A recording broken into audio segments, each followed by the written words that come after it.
बुद्धिमान व्यक्ति वो है जो अपनी हाई परफॉर्मेंस टीम को बिल्ड करते हुए उनकी कोर इनर स्ट्रेंथ को पहचानता है। इसका अर्थ क्या हुआ? कभी भी मछली को पेड़ पे नहीं चढ़ाते, पेड़ पे बंदर को चढ़ाते हैं। बंदर अपने आप चढ़ जाएगा, मछली जिंदगी भर मेहनत करने पे भी नहीं चढ़ेगी। इनका मानना है कि अगर असाधारण काम कराना है टीम से तो टीम पावरफुल होनी जरूरी है। पहली बार में सही आदमी हायर करो। मीडियोकर आदमी जब उससे रिजल्ट अचीव नहीं होता तो वो ये मान लेता है रिजल्ट अचीव इसलिए नहीं हुआ क्योंकि हो नहीं सकता था, लेकिन ये बिल्कुल ऑपोजिट है। ये कहते हैं नहीं हुआ से कोई मतलब नहीं, रिजल्ट तो अचीव करना है, तरीके अलग अलग अपना लो।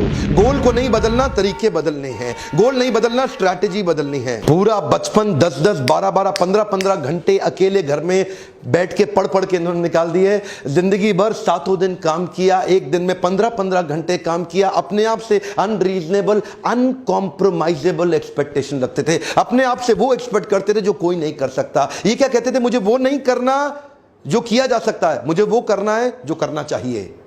ये नहीं बोलते I don't expect to do what is possible, I want to do what is needed to be done। इनकी वर्ल्ड क्लास कंपनीज की लिस्ट में Zip2, X.com, PayPal, SpaceX, Tesla, SolarCity, Hyperloop, open artificial intelligence, Neuralink, the boring company, जिनमें से SpaceX, Tesla और solar city की चर्चा और hyperloop की चर्चा पूरी दुनिया कर रही है। ये कहते थे मैं मंगल ग्रह पर लोगों को भेजूंगा, मंगल ग्रह पे जीवन चालू कर दूंगा, एक एक करके आता हूं। 95 में अपने भाई किम्बल के साथ मिलकर इन्होंने Zip2 की शुरुआत करी और ये Zip2 में इनको जल्दी ही फंडिंग भी मिल गई। शुरू में अपने पिता के पैसे से किया, बाद में एक्सटर्नल फंडिंग मिली, बोर्ड ऑफ डायरेक्टर्स बढ़ते चले गए और आगे चल के क्योंकि अभी ये यंग थे, इनका एक्सपीरियंस उतना बड़ा था नहीं, तो बोर्ड ऑफ डायरेक्टर्स ने सोचा यार ये आदमी सीईओ बनने के लायक नहीं, उसको सीईओ की पोजीशन से हटा दिया क्या। एनीवेज बाद में टेक बबल, आपको पता है सन 2000 से पहले 99 में ये फटने की कगार पे था, तो सारे बोर्ड ऑफ डायरेक्टर्स ने मिलकर सोचा इस कंपनी को बेच देते हैं। कॉम्पैक्ट को वो कंपनी बेच दी गई,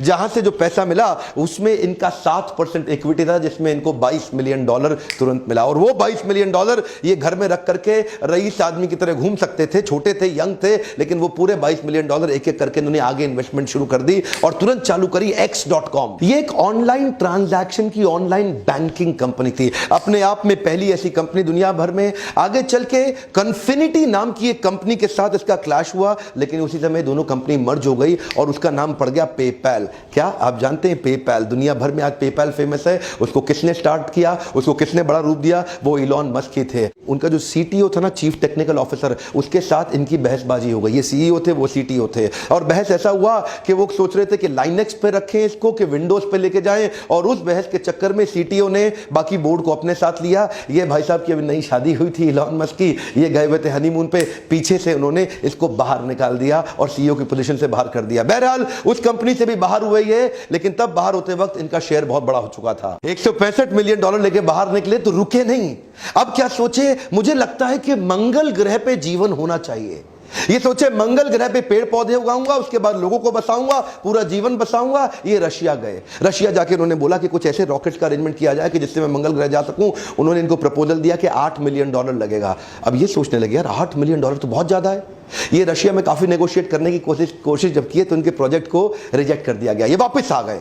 वापस आके सोचे क्यों ना मैं ये कंपनी खुद ही बना लूं, तो पढ़ने लग गए। अपने आप पढ़ के इन्होंने अपने आप उसी समय स्पेसएक्स कंपनी फाउंड करी।